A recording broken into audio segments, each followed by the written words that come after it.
இரவு 9 மணிக்கு சீனிவாசன் தன் குடும்பத்தினருடன் உட்கார்ந்து சாப்பிட்டு கொண்டிருந்தார்.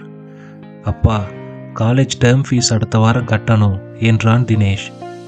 ஞாபகம் இருக்குடா, 23,000 தானே, ரெடி பண்ணிடுறேன்.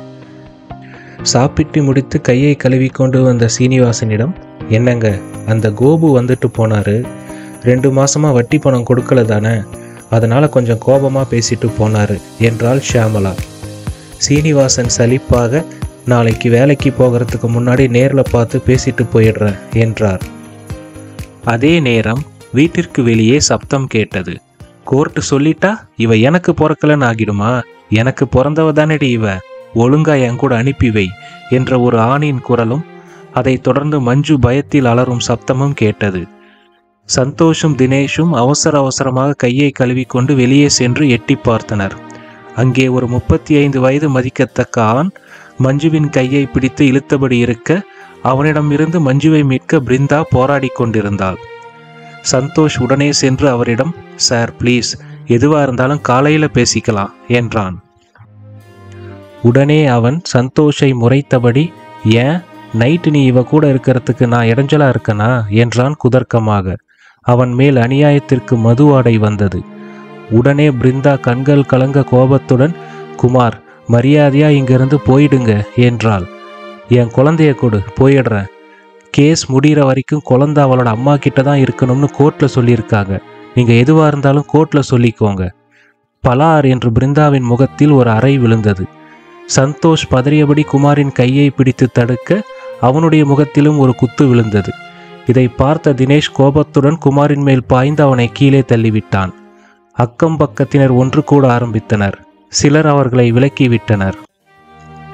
அப்போது சீனிவாசன், இங்க பாரு குமார், மரியாதையா போயிடு, இல்லைன்னா தனியா இருக்கிற பொம்பளை கிட்ட தகராறு பண்றேன்னு போலீஸ்ல கம்ப்ளைண்ட் கொடுத்துடுவேன் என்றார். உடனே குமார் சீனிவாசனை ஏளனமாக பார்த்தபடி, ஓஹோ நீதான் இவளுக்கு மாமாவா என்றான். சந்தோஷ் கோபத்தில் குமாரின் முகத்தில் ஓங்கி ஒரு குத்துவிட, குமாரின் மூக்கு உடைந்து ரத்தம் வர ஆரம்பித்தது. தன்னை பிடித்திருந்தவர்களின் கையை உதறிய குமார், என் மேலேயே கையை வச்சிட்டீங்கல்ல, உங்களையெல்லாம் என்ன பண்றான் பாருங்கடா என்றபடி திமிரிக்கொண்டு அங்கிருந்து சென்றான். தலையை குனிந்தபடி அழுது கொண்டிருந்த பிருந்தாவை சமாதானப்படுத்தி அவளுடைய போர்ஷனிற்குள் அழைத்து கொண்டு சென்றாள் ஷியாமளா. சந்தோஷ் மஞ்சுவை தூக்கி கொண்டு அவர்களுடைய போர்ஷனிற்குள் சென்று விட்டான். சீனிவாசன் ஒரு தோசையை வார்த்து மஞ்சுவிற்கு ஊட்டிவிட ஆரம்பித்தார். மஞ்சு ஆர்வமாக வாயில் வாங்கி கொண்டதை பார்த்து, டின்னர் சாப்பிடலையா குட்டி என்றார். மஞ்சுவின் கண்களில் கண்ணீர் காய்ந்த தடம் இருந்தது. தோசையை மென்றபடி, இல்ல தாத்தா, அம்மா எனக்கு ஊட்டி விடும்போது அப்பா வந்துட்டாரு என்றாள். பிருந்தா மற்றும் குமார் தம்பதியினரின் விவாகரத்து வழக்கு கோர்ட்டில் நிலுவையில் இருந்தது. குமாரின் நடவடிக்கைகள் சரியில்லாததால் வழக்கு முடியும் வரை குழந்தை பிருந்தாவிடம் இருக்க வேண்டும் என்று நீதிமன்றத்தில் அறிவுறுத்தியிருந்தார்கள். அழுது கொண்டிருந்த பிருந்தாவை சமாதானம் செய்து கொண்டிருந்தாள் ஷியாமளா. என்னம்மா இது, முதல்ல கண்ணை தொடச்சிக்கோ என்றபடி அவளுடைய முகத்தை தன்னுடைய கைகளால் துடைத்து விட்டாள். தூசு படிந்த ஓவியம் போல இருந்தது பிருந்தாவின் முகம்.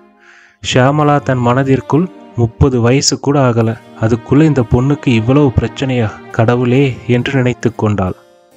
பிருந்தா அழுது கொண்டே, நாங்க என்னம்மா தப்பு பண்ணோம், சட்டத்துக்கு புறம்பான தொழில் பண்றாருன்னு தெரிஞ்சு அதை விட சொன்னேன். அன்னையிலிருந்து தினமும் அடி உததான், தவறான தொடர்பு, குடிப்பழக்கம்னு பொறுக்க முடியாம தானே விலகி வந்தோம். இவர்கிட்ட ஜீவனாம்சம் கூட நாங்க கேட்கலையே, ஒருவேளை சோறுனாலும் நிம்மதியா சாப்பிடதான நினைக்கிறோம் என்று தரையில் உட்கார்ந்து கொண்டு அழுதவளின் தலையை தன் வயிற்றின் மீது சாய்த்து கொண்டு ஆறுதலாக தட்டி கொடுத்தாள் ஷியாமளா. பிருந்தாவின் தாய் தந்தை நடுத்தர குடும்பம்தான். வயது மூப்பின் காரணமாக அவளுடைய சகோதரனின் வீட்டில் கடைசி காலத்தை கழித்து கொண்டிருந்தார்கள். பிருந்தா அருகில் இருந்த ஒரு தனியார் பள்ளியில் மேல்நிலை மாணவர்களுக்கு கெமிஸ்ட்ரி மற்றும் ஆங்கில பாடங்கள் நடத்தும் டீச்சராக பணிபுரிந்து கொண்டிருந்தாள். பிறந்த வீட்டில் அவளுக்கு பெரிய அளவில் ஆறுதலோ பொருளுதவியோ எதுவும் கிடைக்காது. தனி ஒருத்தியாக பிஞ்சு பெண் குழந்தையை வைத்துக்கொண்டு வாழ்வில் போராடி கொண்டிருந்தார்.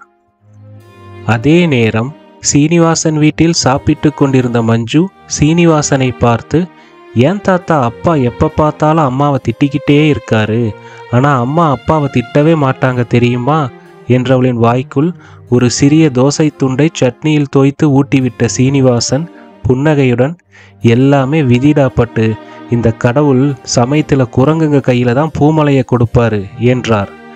மங்கிக்கு ஃப்ளவர்ஸ்னா ரொம்ப பிடிக்குமா என்று அப்பாவியாக கேட்ட மஞ்சுவின் தலையில் செல்லமாக தட்டியபடி சிரித்தான் தினேஷ். கிரேஸ் ஆர்ச்சர்ட் பங்களாவிற்குள் கிரேஸின் அறைக்குள் உட்கார்ந்து கொண்டிருந்தான் செல்வராஜ். அவனுடைய கையில் ஒரு வெளிநாட்டு விஸ்கி பாட்டில் இருந்தது. அவ்வப்போது அதை குடித்தபடி போதையில் பழைய நினைவுகளில் மூழ்கியிருந்தான். சோஃபியாவை ஒரு உறவினர் வீட்டுக்கு அனுப்பியிருந்தான். கிரேஸ் மாரடைப்பில் இறந்துவிட்டாள் என்பதை அவனால் இன்னமும் ஜீரணித்து கொள்ள முடியவில்லை. போதையில் பிதற்றியபடி இருந்தான். 3 ஆண்டுகளுக்கு முன் ஹேசல் உடல்நிலை சரியில்லாமல் இறந்த நிகழ்வு கிரேஸின் மனநிலையை கடுமையாக பாதித்தது. கிரேஸ் தன்னைத்தானே தனிமைப்படுத்தி கொள்ள ஆரம்பித்தாள். அவளுடைய இந்த செய்கை அவர்களின் இன்னொரு மகளான சோஃபியாவை கடுமையாக பாதித்தது. வேறு வழியின்றி செல்வராஜ் சோஃபியாவை அழைத்து கொண்டு லண்டன் சென்று விட்டான். பலமுறை கிரேஸை அவர்களுடன் அழைத்து கொண்டு செல்ல முயற்சி செய்தான். ஆனால் கிரேஸ் அதற்கு ஒத்துழைக்கவில்லை. போதையில் தலை சுற்றத் தொடங்க கிரேஸ் என்று சப்தமாக அழைத்தான். பிறகு மெதுவாக அறையை விட்டு வெளியே வந்தவன், என்னமோ ஜீசஸ் உன் குழந்தைய உன்கிட்ட இருந்து பிரிச்சிட்டாருன்னு சொல்லுவியே, இப்போ நீ கும்பிடுற சாத்தான் உன்னையே எங்ககிட்ட இருந்து பிரிச்சிடுச்சே, அதுக்கு என்ன சொல்ற என்றான். தள்ளாடியபடி படிகளில் இறங்கியவன், என்னமோ இங்க பேய் பிசாசு இருக்கான், சாத்தான் இருக்கான், என்னென்னமோ கதை சொல்றானுங்க எல்லாரும் என்றவன் சிகரெட் புகையை 2 முறை உள்ளிழுத்து ஊதியபடி, உண்மைதான், இங்கு ஒரு பிசாசு இருந்தது, அழகான பிசாசு, அதோட பேரு கிரேஸ், அன்பால் அடுத்தவங்களை சாகடிக்கிற ஒரு பெண் பிசாசு. அந்த அழகான பிசாசுக்கு 2 அழகான குட்டிச்சாத்தான் பிறந்தது. ஒருத்தி பேரு ஹேசல், இன்னொருத்தி பேரு சோஃபியா என்றவன் படிகளில் ஒரு ஓரமாக உட்கார்ந்து கதறி எழ ஆரம்பித்தான். என்னைக்காவது நீ வந்துடுவேன்னு சோஃபியா எவ்வளவு நம்பிக்கிட்டு இருந்தா தெரியுமா? அவ உனக்காக ப்ரே பண்ணாத நாளே கிடையாது. எங்களை பற்றி கொஞ்சமாவது யோசிச்சு பார்த்தியா நீ? செல்வராஜ் புலம்பியபடி ஹாலுக்கு அருகில் இருந்த ஒரு அறைக்குள் நுழைந்தான். அந்த அறைக்குள் இருந்த 4 பக்க சுவர்களிலும் கருப்பு நிற வண்ணத்தை பூசியிருந்தார்கள். அந்த அறைக்கு நடுவில் 4 அடி உயரத்தில் ஒரு ஆட்டின் தலையும் மனித உடலமைப்பும் கொண்ட சிலை இருந்தது. அந்த தலையில் வளைந்த மற்றும் நீண்ட கொம்புகள் இருந்தன. அந்த ஆட்டின் முகத்தில் உரோமங்கள் நீண்ட தாடியைப் போல இருந்தது. உரோமங்கள் நிறைந்த கால்களும் அந்த கால்களின் பாதங்கள் பிளவுபட்ட குழம்புகளை கொண்டிருந்தன. அந்த உருவத்திற்கு ஒரு மிருகத்தின் வாலும் இருந்தது. அந்த சிலையின் தோளில் ஒரு நீண்ட முட்கரண்டியை போன்ற ஆயுதம் இருந்தது. செல்வராஜுக்கு அந்த போதையிலும் அந்த உருவ அமைப்பு தெளிவாக தெரிந்தது. ஓ, ஓகே கிரேஸ், இந்த கருமத்தை தான் நீ கும்பிட்டுக்கிட்டு இருந்தியா, சூப்பர் என்று கிண்டலாக கூறியபடி அதற்கு அருகில் சென்றான். சட்டென்று அந்த அறையின் அதிர்வு நிலை மாறத் தொடங்கியது. அந்த சிலையின் வலது கையில் 2 விரல்கள் மேல் நோக்கியும் இடது கையில் 2 விரல்கள் தரையை நோக்கியும் குறிப்பதைப் போல இருந்தது. அந்த சிலையின் மார்புகள் ஒரு பெண்ணினுடையதைப் போல தோற்றமளித்தன. அந்த சிலையின் வயிற்று பகுதியில் ஒரு தடியைச் சுற்றி 2 பாம்புகள் பின்னி பிணைந்து கொண்டிருக்கும் சின்னம் இருந்தது. சிலையின் முதுகு பகுதியில் 2 பெரிய இறக்கைகள் பாதி விரிந்த நிலையில் இருந்தது. சிலையின் நெற்றியில் சிறிய பென்டாகிராம் சின்னம் வரையப்பட்டிருந்தது. அந்த சிலையை சில வினாடிகள் உற்று பார்த்துவிட்டு அறையை விட்டு தள்ளாடிபடியே வெளியே வந்தான் செல்வராஜ். ஹாலில் மாட்டியிருந்த மிகவும் பழமையான சுவர் கடிகாரத்தில் மணி நள்ளிரவு 2 என்று காட்டியது. அப்போது டேடி என்று அழைத்தபடி சோஃபியா ஓடி வந்து அவனை அணைத்து கொண்டாள். செல்வராஜ் அதிர்ச்சியுடன், சோஃபி, நீ எப்படிமா இங்க? அங்கிள் அழைச்சிக்கிட்டு வந்தாரா என்றபடி அவளுக்கு பின்னால் யாராவது இருக்கிறார்களா என்று பார்த்தான். சோஃபியாவின் உடல் ஐஸ் கட்டியை போன்று சில்லிட்டதை பார்த்து, சோஃபி, என்னம்மா உடம்பு இப்படி சில்லுன்னு இருக்கு என்று பதறியபடி அவளை விட்டு விலகிச் சென்று அருகில் இருந்த அறைக்குள் நுழைந்தவன் ஒரு டர்க்கி டவலை எடுத்து கொண்டு வந்தான். ஆனால் சோஃபியாவை காணவில்லை.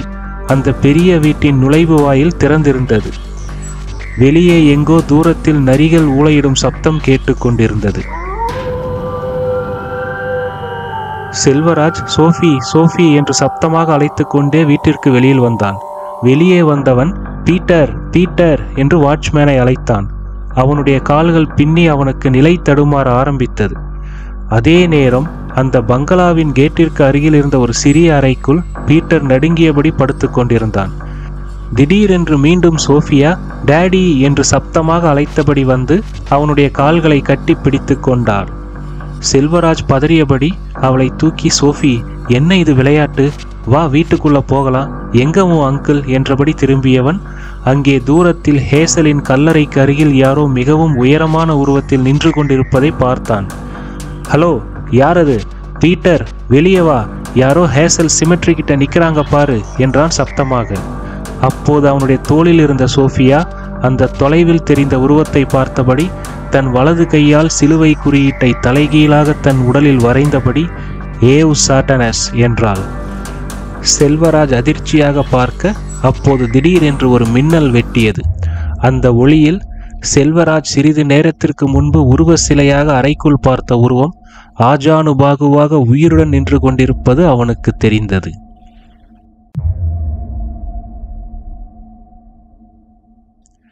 இந்த வீடியோ உங்களுக்கு பிடிச்சிருந்தா லைக் பண்ணுங்க, கமெண்ட் பண்ணுங்க, உங்க ஃப்ரெண்ட்ஸுக்கு ஷேர் பண்ணுங்க, எங்க சேனலை சப்ஸ்கிரைப் பண்ணுங்க.